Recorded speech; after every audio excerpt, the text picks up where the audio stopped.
Hey everyone, this is Penley-Ann Creations. How are you today? I hope you are having a beautiful day. Everyone, did you start? Did you start on your spring project yet? Did you even think about it? Did you plan for one? Are you making it? What is up? It's getting warm, everyone. For us, I know some of y'all live in those warm climates down there.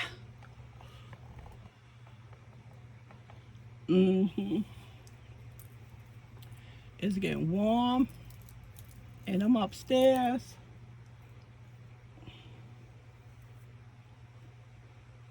And the noise you hear is the fan. It's doing a little air out, although it's not facing me. My basket of beautiful colors. So, I think I started this before the earthquake blanket. I did. All of a sudden, everyone, I'm making blankets and the love of my life, and all of a sudden now they are beginning to be too heavy for me to jostle back and forth. I hope I ain't getting old. Something wrong with getting old, but you know what I mean. Slowing down, aches and pains.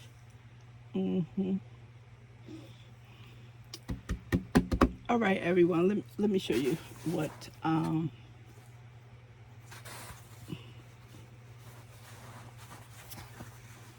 have on the hooks. Okay. So I can do the yarn. I'll do the yarn first. Okay, so this is Hersa's worsted jumbo yarn. It is starting to move around too much because I'm starting to get that fuzz look. It wasn't like that before. Okay, so all the specs is going to be the same except the colors. This color is daffodil. Oh, this is tearing. And each one of these jumbo skeins is 100% acrylic. The net weight is 12 ounces, 340 grams, 743 yards, gives you 680 meters. For knitting, they suggest size 7 needle, US size 7 needle. Crochet, they suggest a I-9 hook. Machine wash and dry. Made in China, Hersers.com. So that's one color. That's in the blanket. Is this attached? That may be attached. Is that attached? Yeah, that's attached. This color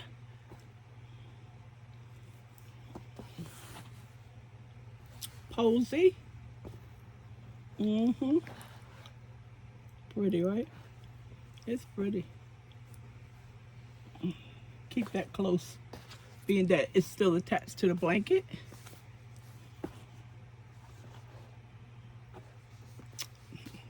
Oh, what's going on with this one? I hope I'm not creating a mess.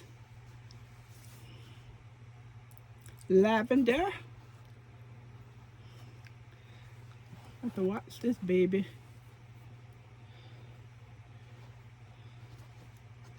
I have to watch this baby. I know I tucked it in and I just have to locate it. I don't like when stuff get raggedy. I'm hoping I don't have to ask Calvin to make a cake out of it. Is this going to be straight up white? What is this? Ivory?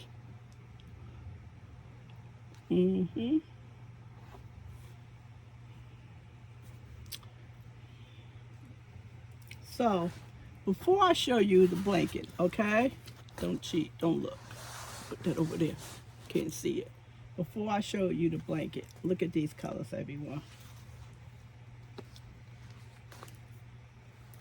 Look at these colors. Now,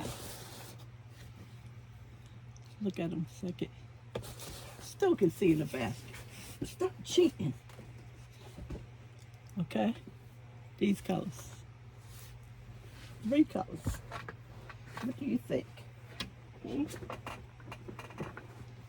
had to bend over everyone, pick up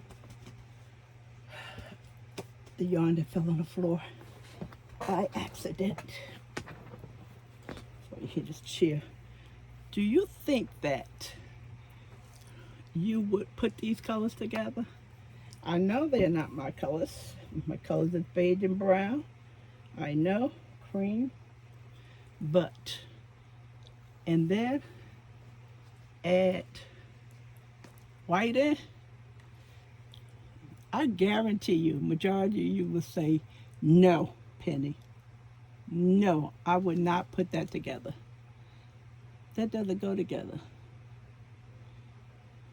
It does. It's go together. Those two are a perfect match.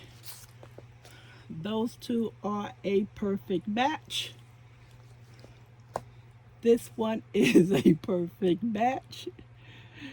See? Did I do? These two are a perfect match. So that makes all of them a perfect match for each other. They can all hang out together and get along. And guess what? To top it off,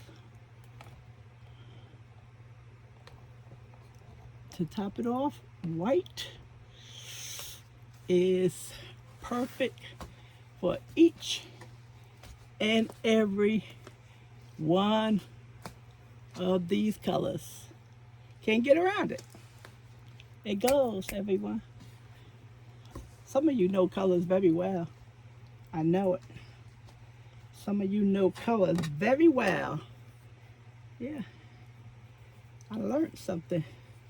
They complement each other, everyone. Whichever one you pair together is a perfect match. But we tend to stay safe, right? Maybe these 3, right? We tend to be safe. Or pink and yellow. See how nice that is? And then when you throw the purple, right? They call it the lavender, and it gets a little strong. It's a perfect marriage. Yep. Okay, so let's look at my project.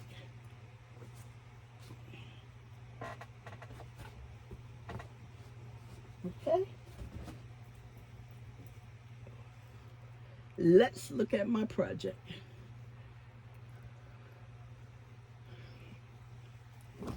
Here we go.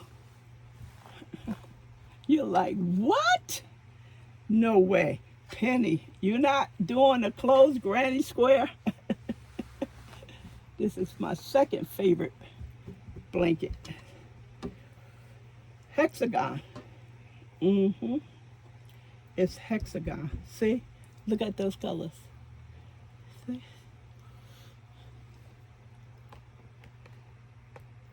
See? Which, do I go over here some more? Yeah, I can go over here some more.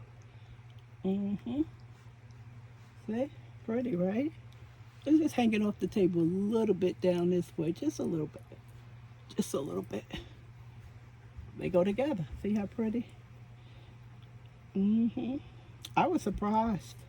You look at the color wheel, they go really nice. I was surprised. I thought I could only use two of the colors without the white. I thought I could only use that, but when I checked, they say nope, you can use three. You can use all of them.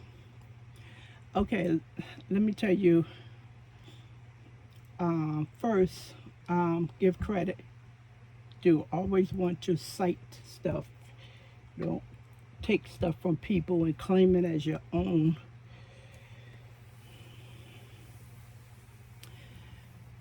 Little John Yarn. I think about 5 years. She did this tutorial, and I think it was I think it was sponsored by Red Heart. That's what I think, it was sponsored by Red Heart. That's what I think. But I know this is a Red Heart pattern, and she used Red Heart yarn. Okay? So I think I remember her saying that it was sponsored when she was doing tutorial. And then she also referenced the pattern in the description area, or had a link here to Red Heart. And I believe those links still work. I don't think Yarn Inspiration did anything with the database. I know those patterns is still in. They still exist. They still exist. And another thing about this, I think this could be anywhere from 3 to 5, I would say. No more than that. Every time I make this hexagon blanket and Calvin take a bag of my stuff to work to sell, this hexagon, not this one, but the hexagon blanket is usually only one, because I don't make them that much. It never comes back home. This blanket never comes back home. It's one of my hot sellers, and you would think I would make it I would make it more often, right? But I don't. And when I had purchased, I purchased the Hersner's yarn, and I, coming and said, let me, start on the spring project. Then I thought about Little John Yarn, the hexagon pattern tutorial she did. And I said, oh, I'll do that. Now, it's no reason why, being that they're a hot seller of mine, that I don't make them often. I don't know. I can't tell you. It's an easy make, and you would think with all of, I would say, popcorn stitches, they take a long time, and it's tiresome. No, not to me. In the beginning, I didn't like stitches that ate up your yarn. I stayed away from stitches like that. But when I saw her making the blanket and I tried it, I really enjoyed making the blanket. It was very easy to do, and it's just pretty. So I usually visualize a baby, a young child on the floor with this blanket. Not so much on the bed, although it can go on the bed, but to me, it looks so much better, nicer on the floor with their toys. That's how I visualize it. And so we always putting kids on the floor. They always have their own little special blanket. So, and we don't want to give them anything that they can put their little fingers in and wind up tearing one of their bristles, because they don't have any bones. So we have to be careful not to have big holes in the blankets, The little fingers and toes can get caught in there without us knowing it, and we pull the blanket away, and then they go to screaming and crying. We wondering what happened. Of course, they can't tell us, but that's why we stay away from, you know, the grannies, the large holes in blankets. Yep. So this is my spring project, and hopefully I'll be able to get back working on it. Calvin and I is doing spring cleaning, and we pulling out stuff, you know, stuff in the corners, and we doing that kind of cleaning, and had some pretty good days. Made a lot of progress. Yep. So that's what we've been doing, trying to freshen up the joint. Yep. Start from the 3rd floor all the way down. Yep. I just love how it looks. It's so pretty. I did sew in none of my ends. That's pretty, right? That's pretty. So I'll put the link to Little John Yarn, her channel, to the tutorial in the description area, and you know, maybe you want to give it a shot. It's fun. It's really, yeah, one of my favorite. It's my 2nd favorite knitting project to do. The closed granny square is the first, and this is the 2nd. Yep. Is that it? And this one right here, this is, remember I spoke about the earthquake blanket, and I was telling you that, you know, most people want you to, most of people who do tutorials, when they come to the corner, they want you to chain up 2, or mostly it's chain up 3. With this one, I didn't fudge it to be continuous. That's the pattern.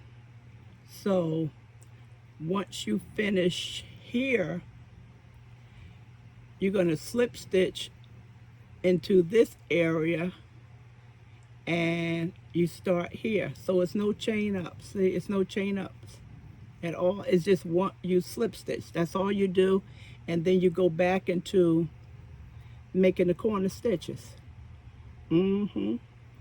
Because if you notice, you don't see anything going down. See, it's clean. And normally I would mark this with a stitch marker, a piece of old thread. If you don't have a stitch marker available, I would mark it so I know where the beginning and end of my corner is. But this is very obvious, everyone. So that's very obvious. So if this was the largest I was going to make the blanket, then when I got here, I would just slip stitch in here and cut it off. It would be even. But you can, I don't need to mark this because you can see clearly that that's the beginning of a new row, or this is the end of that row. That's the end of the blanket. You can see it. But when I do the continuous crochet on the closed granny square, I have to mark that because it doesn't stick out. It's not obvious. So hopefully you'll give it a try. Let me know what you think about it, and you know, let me know what you think. I love it. I think it's pretty. Yeah. So if you don't know who Little John Yarn is, she's been around a minute. She's an excellent teacher, and I haven't been to her channel in a while, but I still use her patterns. They stored in my library though. So she probably like, who's watching this video again? It would be me. It would be me. Okay, everyone, that's my project. I need to move this over a little bit. Yeah, that's my project, everyone. All right, so let me know what you're working on, if anything, so I can see what the crew is doing. All right, everyone, thanks a lot. Don't forget to give this video a thumbs up, comment in the comment section. It helps me. And if you like to subscribe to the channel, I appreciate it very much. Thank you. Bye.